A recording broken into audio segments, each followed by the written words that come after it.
Hi guys, வணக்கம். இந்த வீடியோவில் வந்து நம்ம எப்படி வந்து பர்கர் வந்து ஹோம்மேடாக மேக் பண்ணலான்னு பார்க்கலாம்.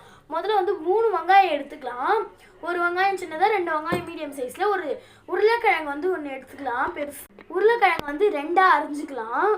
அது பாருங்கள், இது மாதிரி 2ஆக பீஸ் போட்டு குக்கரில் வந்து வேக வச்சிடலாம். ஒரு குக்கரை வச்சு அதில் இதை போட்டு கொஞ்சமாக தண்ணி இதை வந்து இப்போ அடுப்பில் வச்சிடலாம். இப்போ வந்து சின்ன வெங்காயத்தை வந்து பொடி பொடியாக அரிஞ்சிக்கலாம். 2 பெரிய வெங்காயத்தை வந்து ரவுண்டாக அரிஞ்சிக்கலாம். நான் எப்படி அரித்துன்னு காட்டுறேன். அரிஞ்சிட்டு இது பாருங்கள், இது மாதிரி வெங்காயம் வந்து ஒன்று பொடி பொடியாக அரிஞ்சிக்கிறேன். மிச்சம் இருக்கிறதெல்லாம் 2 வெங்காயத்தை வந்து இப்படி ரவுண்டாக அரிஞ்சிட்டேன். வீட்டில் செய்யறதுனால கொஞ்சம் அப்படி இப்படி தான் வந்திருக்கு, 2-3. பரவாயில்ல, சாப்பிட தானே போகிறோம். ஓகே, இப்போ வந்து சட்டுன்னு இதை வந்து வேறு இதுவில் மாற்றிடலாம். காய்ஸ், நான் வந்து தனியாக எடுத்து வச்சுட்டேன். இப்போ வந்து நம்மளுக்கு பர்கர்னாலே மெயினாக என்ன ஞாபகம் வரும்? பன் தானே. அந்த பன்னை முதல்ல எடுத்துக்கலாம் வாங்க.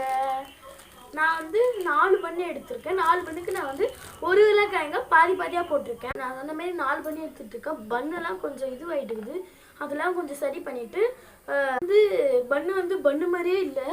சரி வாங்க, இப்போ வந்து என்ன பண்ணுன்னா ஒன்று கட் பண்ணி காட்டுறேன். அது மாதிரி வந்து எல்லாத்தையும் கட் பண்ணி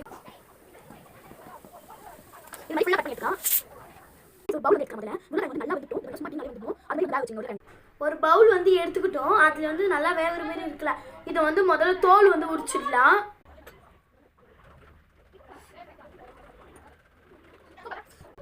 நான் வந்து 4 பண்ணுக்கு 2 உருளைக்கிழங்கு, ஒரே ஒரு உருளைக்கிழங்கு தான் பெருசாக எடுத்துகிட்டு இருந்தேன். இப்போ வந்து நல்லா அதை வந்து மெசிச்சிடலாம்.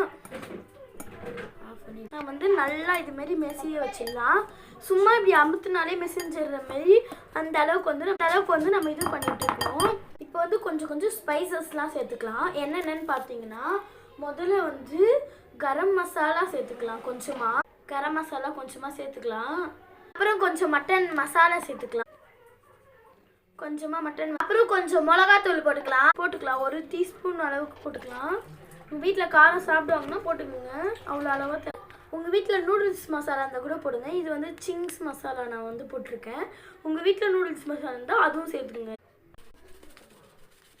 இப்போ வந்து நல்லா ஹேண்ட் வாஷ் பண்ணிட்டு வந்து இதை வந்து நல்லா கலந்துருங்க. ஐயோ, ஒன்று மறந்துட்டேன். முதல்ல அந்த பொடி பொடியாக அரிஞ்சு வச்ச வெங்காயத்தை போட்டுக்கலாம். ஒரு தவா வந்து வச்சுக்கலாம்.